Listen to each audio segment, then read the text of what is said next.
Yo, yo, Tony D back at it with a mega micro review session. Have some Marvel here. Not a bad little pile. Try to do the 2 minutes and less per issue. I try to stay within that rule, but you know what? We freestyle it sometimes, and hopefully there's information there that can help you, make a decision. Maybe there's something you're on the fence about. Maybe it's just something new you see, just hanging out with your boy. That's what it's all about. I'm totally psyched. Today I bought I don't know how oh, that looks great.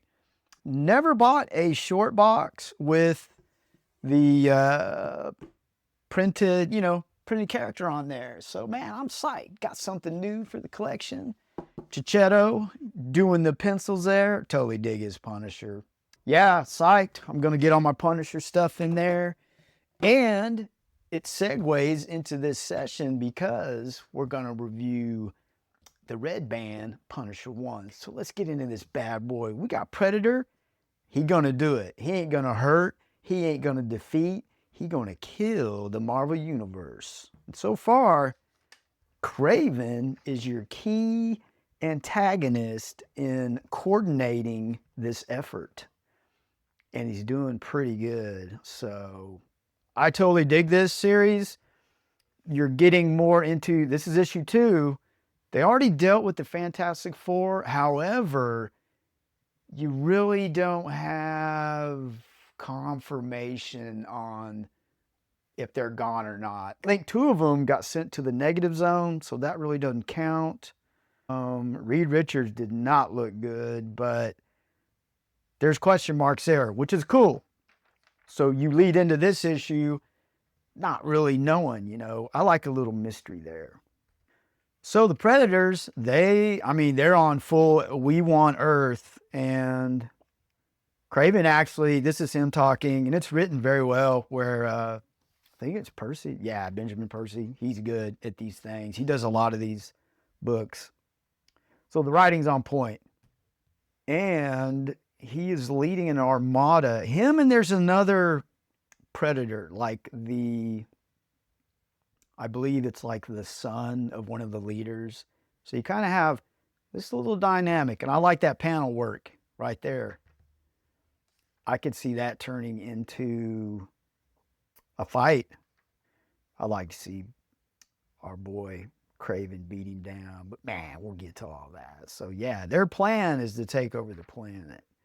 I wouldn't jump in on, I would get the whole thing. That way you're in tune with what's all going on. I think this is this may be a 5-issue series. Could be wrong. Chime in if you got the deets. Very powerful mutants. It would only make sense because Kraven's plan is we got to get the biggest threats out of the way. And right there is the big one because they use vibranium quite a bit, and that's the master of metal. They're doing the same old talk. It's interesting dialogue because you think they're talking about the Predators who they don't even know about, but they're just really talking about humans and mutants just not getting along. Kind of same old, but he gets a psychic yell that something's wrong, and totally love the chess pieces there, all apart. Great panel work. Like what I'm starting to notice now, when panels are thin like that, you have a sense of closing in, which is what's happening. I've just started noticing that. I don't know if that's, everything's on purpose, right? That's the feeling I get, is like a very cinematic feel, and like something's fixing to go down. And then of course you get the wham. So yeah, that's the plan with the Predators, and it's an all-on attack on the Xavier Institute. So it would make sense to go after the X-Men and the Avengers. Issue 1, they take out the Guardians of the Galaxy. They have their ship, and as you know, Predators have stealth capability, and it extends to their spaceships. So yeah, it's the typical Trojan horse, and they sneak in. It's a pretty insidious sneak attack. Like, I'll give it that. Like, it's you really feel like there's no hope. However, you do get an interesting segue to the Weapon X facility, where they have one of the Predators. This is from Spider-Man versus Predator, an absolute recommendation to read, and it has a lot of impact on this. I don't know if they'll have a trade where they have that and this. Definitely worth a read. I would do the trade if you haven't gotten into it, but if you're like me, you got to have the comic book. So they explain they have mind wipe technology, of course, and it's Cornelius. If you know, you know. He's the guy that did the work on Wolverine. And I think it totally looks cool with the Weapon X stuff. So you have that layer of the story there. And they are in the danger room. And this is really, oh yeah. I don't think I have to tell you, but these mega micro reviews, it's spoiler all over. I'll put it in description just to be thorough. But yeah, they think that these are part of the training program. And I mean, dude, Cyclops, that's it right there. And that's how a lot of these things happen. It's like that. It's not drawn out. So we have the Avengers here, and they think that the Guardians are coming up. And Captain America, he's so cool. Like, he knows, like, I have a feeling we are in a trap. And then you segue to Bruce Banner doing science stuff. Pretty smart dude. And he sees a shield laying there. Now, I don't think this is Captain America's shield. I think maybe U.S. agent, maybe. But I don't know. Maybe they did. But it triggers the ever so popular transformation. And you have Kraven there. And I think it really sounds like this was planned out. Part of the plan. Kraven's smart. He's the ultimate hunter. And it's on full display here. So highly recommended. Issue 3 after Barry Windsor Smith. Classic iconic cover. Totally getting that. So yeah. If you like Predator, man, you'll like this. I've always liked, when they first started doing these type of books where somebody takes out the whole universe, I've always enjoyed them. They're really dark. It's a what if type universe. It's actually the evolution of what if books, really, just without putting what if, I think. So yeah, man, issue 2 delivers. Even Spider-Man versus Predator, it delivered all the way. Did reviews on that. Check them out. If you haven't gotten into the series, it may help you out. And that's what the channel's about. Just sharing information. Ideas, collaboration, and get into it. All right, Ultimate Spider-Man Incursion doesn't resonate real well with me, but the gist is we're in issue 4, and Miles Morales is actually... him and the Maker are the only two from their world. So there's a connection there. And Billy Morales is Miles' sister, and she has been kidnapped. She's some kind of key. You really don't know what, but a lot of this issue is Miles has hooked up with some X-Men in the Ultimate Universe, and they got to get his sister. I don't think they know yet the importance of his sister. Maybe they do. I may have missed it. Like I said, this doesn't resonate with me to a point where it's impactful. And really what I'm doing is I'm just buying it to be complete with what's going on. Because I love the Maker, great villain, and I love the Ultimate Universe. So you have, I forget his name, Anansi, like he's like the god of spiders or whatever. So he kind of shows up. That's kind of cool. I was digging that. And he's kind of like this web of life, you know. He gives them some info. They attack the Rasputin's castle. It's pretty typical. Now, I will say this. There is a layering there of Omega Red and the child. It's almost like Omega Red is concerned with the child. So we'll see what that develops into. Setting up narration later on. Yeah, I don't know, man. Just not much there. If you're into Miles Morales, this would probably be more impactful for you.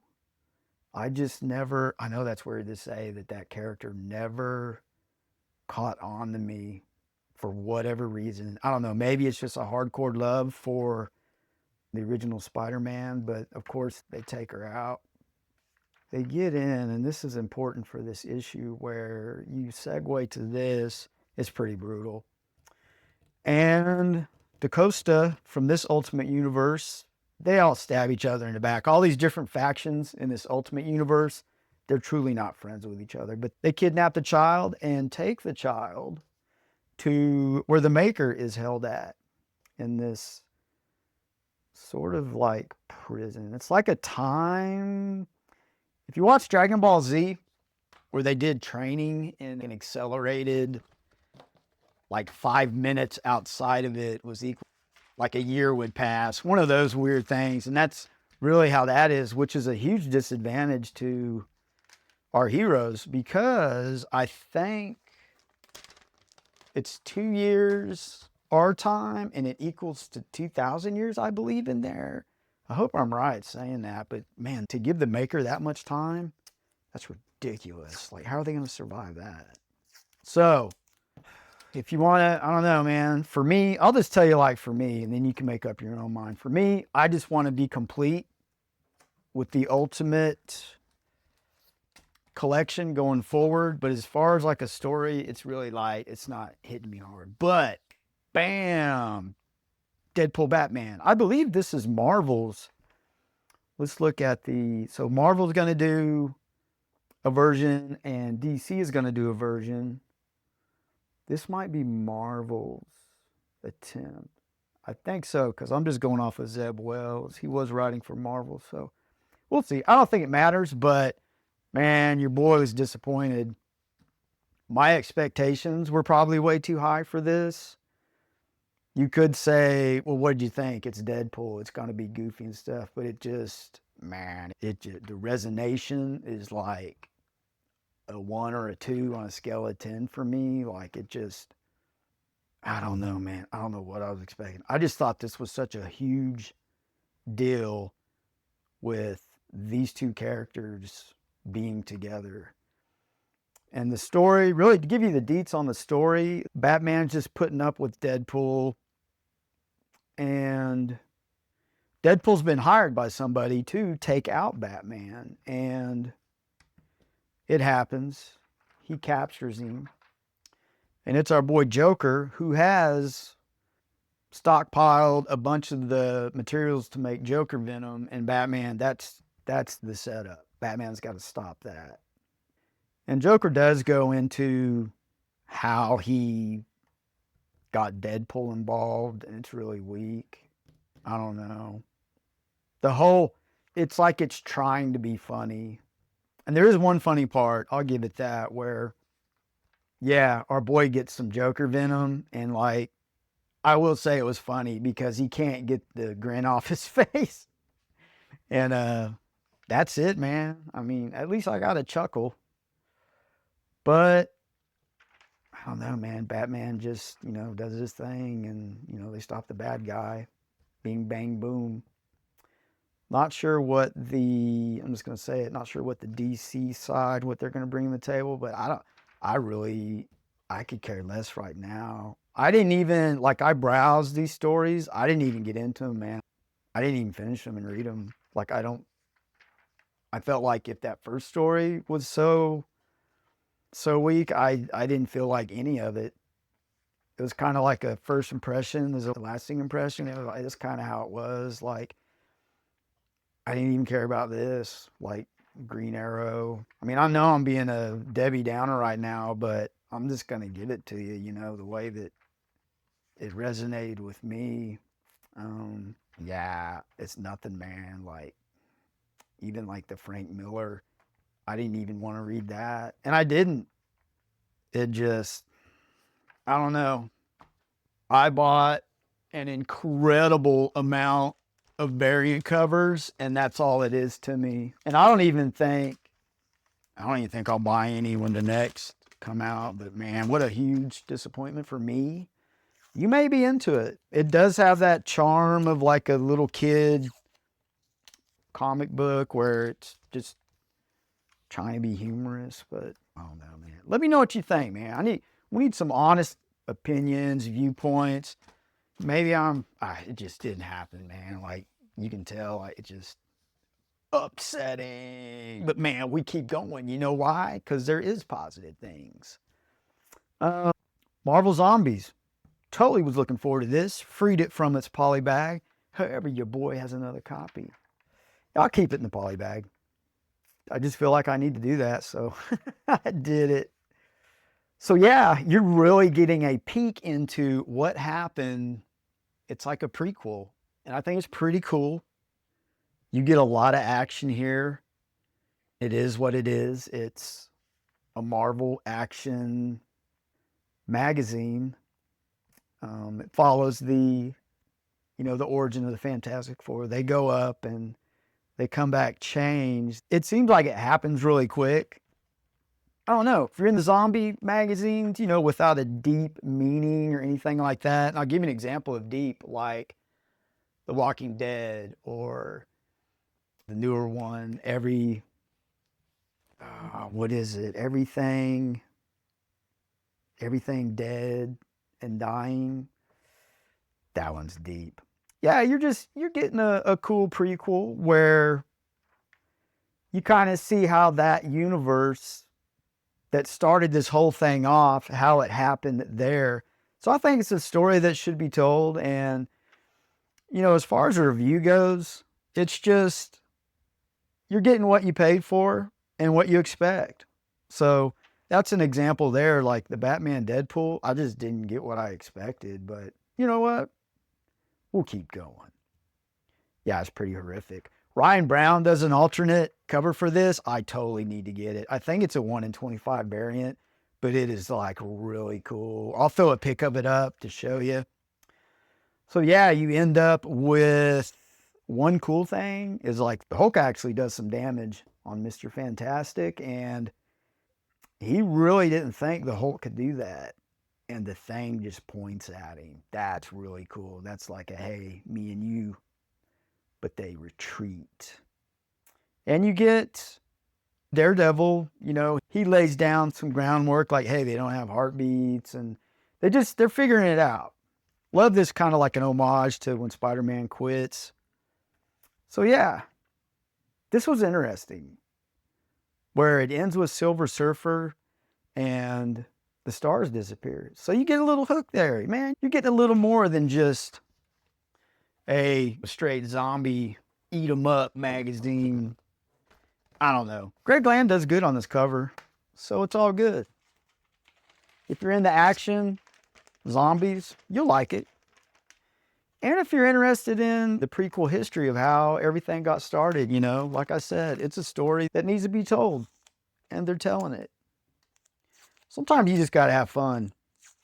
And that one was fun. Now, I'll go back to this. Like, when I mentioned fun, this wasn't really fun for me. Being a sourpuss. But you know what? There's way more good stuff going on. I'm still convinced it is a great time to be a comic book fan. I say that to some people and they kind of look at me weird, and I'm like, dude, it is, man. The artwork is fantastic. The stories are fantastic. There's way too much good going on. Speaking of good, the Punisher's back. This is my guy. To give you the review, I didn't get into the series of the Punisher where he was with the Hand. That just didn't make sense to me. I was talking to Dan at the shop. I was like, Punisher don't need a bunch of people around him. You see what happened to Microchip. It's not required. But anyways, yeah, it's Red Band style. I totally dig all that. So he wakes up, man. He's got amnesia. And you think it's because maybe a graze from the bullet. They do a really good job making him look like the John, I forget his name, Benthrall. He has that look. Great Punisher actor, by the way. So yeah, this whole thing, like they do a good job. I think it's Percy, man. Shout out to him again. I'm glad he's on it. Checchetto doing the pencils. And it's like he has an instinct of what he needs to do, but he has amnesia. So his instincts kick in. And it's pretty much your typical Punisher stuff where he knows that he shouldn't take out the police, so he kind of distracts, gets away. There's like, that's what I'm talking about, these panels that are like real narrow, like just the claustrophobia of going into water like that. And he's weighted down, so it gives you that sense of closing in, like it's closing in. And I do love the whole where you follow that. It's good stuff. And then you get, oh yeah, we're introduced to the Kingpin. Good to see him. I hope he's not all wimpified. He kind of seemed wimpy from Daredevil into that, but in here, man, he does. He tells that preacher, you're doing A, B, and C, and you need to get out of it, and here's your way out. So Kingpin, back to his ways. And now you're introduced to some other characters, detectives, and I have a feeling this detective will play a big role. Oh, and this is such a great portrayal of Tombstone. So we get a Tombstone that I've been waiting for that reflects that character, just horrific. Tombstone, that's what I think of. So we have a great, and I love how he's framed by the hanging meat there. It's like, it's pretty grim. Yeah, and he's doing what he does.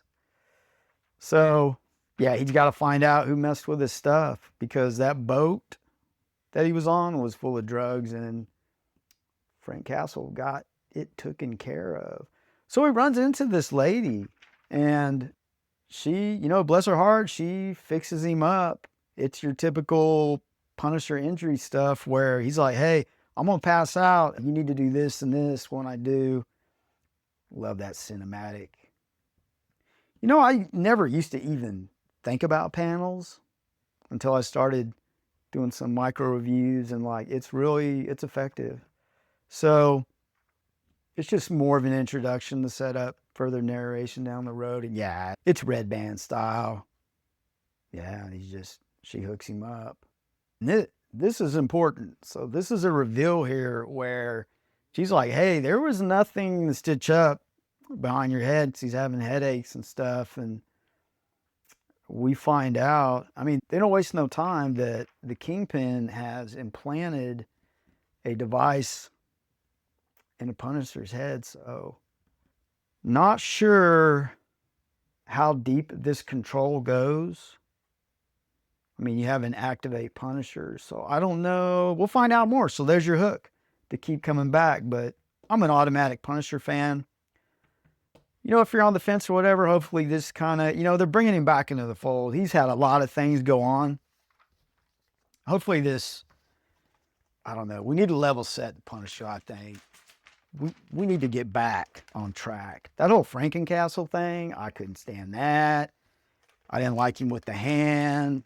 I want my Punisher just to be the Punisher. So, Marvel micro reviews. Not bad at all. Totally dig my new Punisher box. Like, let me know if you get excited about stuff like that, like supplies. I do. It's cool. But yeah, you know what? Maybe there's something here. There's something for everybody. So get that.